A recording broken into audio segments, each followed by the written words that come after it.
आज किस तरह का आयोजन आप कंट्री क्लब के अंदर कर रहे हैं? सर आज एक अपन ने महिला दिन नहीं बोल सकते बट महिलाओं के लिए साड़ी वाटप का कार्यक्रम किया है। इसे विशेष ये कार्यक्रम में हमारे सब कार्यकर्ता स्थानिक पदाधिकारी का बहुत बड़ा योगदान है। और ये कार्यक्रम में जो महिलाएं आई हमें आशीर्वाद देने हमें सपोर्ट करने उनके भी मैं आभार मानता हूँ। ये कार्यक्रम बहुत ही कम समय में नियोजन हुआ। दिवाली की हमारे माननीय मुख्यमंत्री देवाबाबू की तरफ से महिलाओं को एक साड़ी भेंट करके अपन दे रहे हैं। हजारों की संख्या में बहनें यहाँ आई है, एक संदेश निकल के जा रहा है कि आने वाले समय में रुपेश जी को बड़ी जिम्मेदारी मिलेगी, ऐसा लोग अनुमान लगा रहे हैं। सर जो भी जिम्मेदारी मिलेगी हम पिछले 12-13 साल से संगठन से जुड़े हुए निभाते हुए यहाँ पे पूछ रहे वार्ड अध्यक्ष से महाराष्ट्र युवा मोर्चा उपाध्यक्ष तक का प्रवास है। इसके आगे जो भी जिम्मेदारी देंगे वो हम निभाएंगे। क्या उम्मीद किया जाए कि रुपेश जी को किस वार्ड से जिम्मेदारी मिलने वाली है, क्योंकि आपका जो दौरा है वो पूरे वर्षों विधानसभा में है, पोस्टर आपके सारे विधानसभा में लगे हुए हैं। सर उसे तो हम कुछ नहीं बोल सकते पार्टी क्या निर्णय लेगी, बट हम इस अच्छे दिल से अच्छे मन से और एक कार्यकर्ता के नेतृत्व में कार्यकर्ता करके हम काम कर रहे हैं। प्रयास कर रहे हैं कि अपने पार्टी लोगों तक पहुँचे और आने वाले चुनाव में हम ज़्यादा से ज़्यादा मतों में जीते और ज़्यादा से ज़्यादा नगर सेवक हमारे वर्सोवा विधानसभा से जीत के आए। आप नगर सेवक बनेंगे तो सर क्या होगा, आपका मापदंड क्या होगा, विकास को किस नजरिए से आप देखना अभी चाहेंगे? ये सवाल के लिए बहुत जल्द पूछ रहे हो। ये कोई अनुमान नहीं है कि क्या हो यहाँ का सकता है। चुनाव आप लगता नहीं है आपको टफ होगा, क्योंकि सीट यहाँ की शिवसेना ले गई है, भाजपा हार गई है। नहीं, यहाँ पे ऑलरेडी बीजेपी का सिटिंग नगर सेवक है। एमएलए में सर ज़्यादा फर्क नहीं था, जो भी 1400-1500 वोट का फर्क था उसके लिए हम वर्क कर रहे हैं। उसी का ये नियोजन हो रहा है, पूर्व नियोजन। मतलब ये नहीं हर जगह पे हम जो कार्यक्रम ले रहे हैं घर घर तक पहुँच रहे हैं, हमें कोई तकलीफ ना आए और हम जो हारे वो हम एक्सेप्ट करके आगे हमें जीतना है उसकी तैयारी कर रहे हैं। रुपेश जी के लिए क्षेत्र में कहावत है कि बड़े मधुर भाषी हैं, बड़े मिलनसार हैं। भगवान ने जितना बड़ा उन्हें बनाया है उतना ज़्यादा लोगों के बीच में मिलने का काम करते हैं, तो ये कहाँ तक सही है?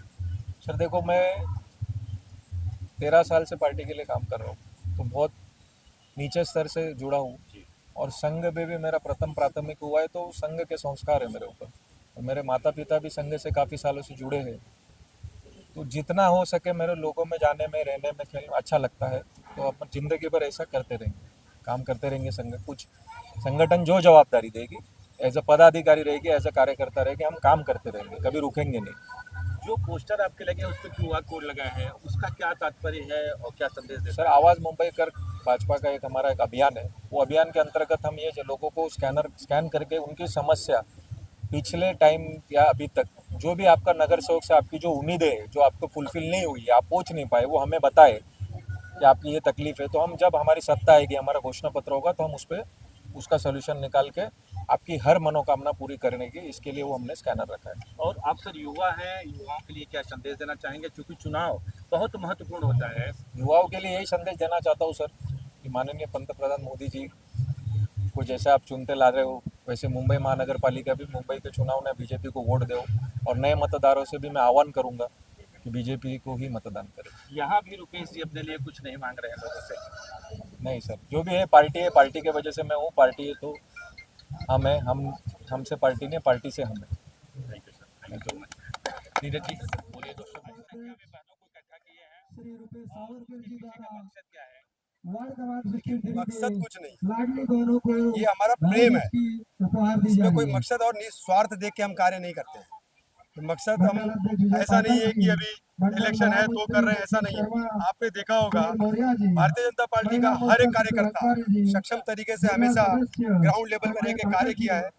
युवा मोर्चा के मंडल अध्यक्ष शिवा गोंडर जी, सर बिहार किस प्रकोष्ठ के नजर से देख अध्यक्ष रहे हैं भरत कितना पासवान संघर्ष जी, होगा बीएमसी चुनाव में भाजपा के मंडल लिए? उपाध्यक्ष नीरज मिश्रा जी, संघर्ष तो हर कार्य में है सचिव संजय सहानी और जी, कार्य होता है तो ही संघर्ष युवा होता है। मोर्चा के वार्ड अध्यक्ष अगर मैं रितेश कहूंगा यादव कि मेरे जी, लिए कोई संघर्ष नहीं है, कोई मंडल कार्य नहीं है, तो ऐसा नहीं होगा। जी, अगर मुझे कार्य करना है तो संघर्ष जरूर करना होगा और हमारे पार्टी का पक्ष का हर कार्यकर्ता संघर्ष से भरपूर भरा हुआ है और कार्य करने के लिए तात्पर्य है। और हमें पार्टी ने हमेशा इस प्रकार का कार्य दिया है कि हम लोगों के बीच तक जा पाते हैं। आज हमें रुपेश सावरकर जी का दिल से धन्यवाद करना चाहूँगा, जो इतनी महिलाओं से जुड़ने का मौका दिया, इतनी बहनों को हमने उपहार बांटने का मौका मिला। जिन बहनों को, अब कहते हैं ना कि एक टाइम था कि मतलब बोलते जैसे सोशल मीडिया के माध्यम से, आज फेसबुक के माध्यम से हमें पता चल जाता है कि किसी का जन्मदिन कब है। पहले ऐसा होता था कि जन्मदिन हमें पता ही नहीं चलता था, तो फेसबुक के माध्यम से पता चलने लगा। इसी प्रकार हमारे कार्यकर्ता, हमारे नेता हमें इस प्रकार का कार्य देते हैं जो हम लोगों के बीच जा पाते हैं, लोगों की समस्याओं को सुन पाते हैं। आज इतना सप्रेम भेंट, आज हम लोग ने इतने अच्छे तरीके से महिलाओं को भेंट दिया है। कल जब भी हम इनके पास जाएंगे तो ये कितने अच्छे नज़र से हमें देखेंगे, कितना अच्छा कहेंगे कि एक भाई का भेंट, सगा भाई बहन को भेंट नहीं देता आज के टाइम पे, सालों बीत जाते हैं। लेकिन हमने एक दीपावली का भेंट जो रुपेश सावरकर जी की तरफ से देवा भाव लड़की बहनों को जिन्होंने एक सप्रेम भेंट दिया है, मैं रुपेश भाई का बहुत बहुत धन्यवाद करना चाहूँगा। इसी प्रकार तात्पर्य रुपेश भाई लोगों के बीच में हमेशा खड़े रहे और लोगों का कार्य करते रहे और हमारे जैसे कार्यकर्ताओं का मनोबल बढ़ाते रहे। मैं रुपेश भाई का दिल से धन्यवाद करना चाहूँगा। इसी प्रकार वो निरंतर आगे बढ़े और मैं पूरी भारतीय जनता पार्टी समर्थनगर मंडल के माध्यम से हमेशा मैं उनके साथ खड़ा हूँ और हमारी पूरी पार्टी, हमारा पूरा पक्ष उनके साथ में हर अच्छा कार्य करने वाले के साथ हम हैं। और भारतीय जनता पार्टी जिसके साथ में जिसको नियोजन देगी, जो नया दायित्व देगी, उसको निभाने के लिए हम उनके साथ खड़े रहेंगे। रुपेश जी बहुत तेजी से वायरल हो रहे हैं काम को लेकर के, चाहे वो मेडिकल कैंप हो, चाहे वो लोगों की समस्या हो, चाहे वो पोस्टर और बैनर हो, बहुत तेजी से वायरल हो रहे हैं। तो क्या कहना चाहेंगे? देखिए, कार्य बोलता है, काम बोलता है। पोस्टर लगाने से कोई लीडर नहीं हो जाता। रुपेश भाई का काम बोलता है। आपको पता होगा अब इलेक्शन नज़दीक आ गया, ऐसे भी चेहरे अभी आपको देखने मिलेंगे, ऐसे भी चेहरे आपको दिखाई देंगे जो 5 साल कभी ग्राउंड पे उतर के काम किया ही नहीं है। अब वो लोग अभी 4 पोस्टर और बैनर्स लगा के लोगों को रुझाने की कोशिश करेंगे कि मैं नया लीडर हूँ, मैं इलेक्शन लड़ूंगा। रुपेश सावरकर एक ऐसा चेहरा है जो हमेशा लोगों के बीच रहा है, जो लोगों के बीच में जाके कार्य किया है। तो ये ऐसा कार्य करता है, ना कि ये मतलब अभी रुझाने वाला काम या इलेक्शन के लिए, ऐसा नहीं है। 24 घंटा, अभी आपको मैंने बताया होगा कि रुपेश ने एक ऐसा भी नियोजन किया है जो 24 घंटा लोगों को एक सुविधा के तौर पे रात को 12 बजे भी है, अगर उस व्हाट्सएप पे अगर आपने मैसेज किया तो उस व्हाट्सएप के माध्यम से आपकी समस्या का समाधान का मैसेज आपको मिलेगा और उसका समाधान करने के लिए हमारे कार्यकर्ता तात्पर्य खड़े रहेंगे। उनकी जो हम्बलनेस है वो उनकी अच्छाई है और हर किसी की सुनवाई होती है उनके पास। और जब भी इनसे बात करो तो ऐसा लगता है कि एक यार और दोस्त के जैसे बात कर रहे हैं।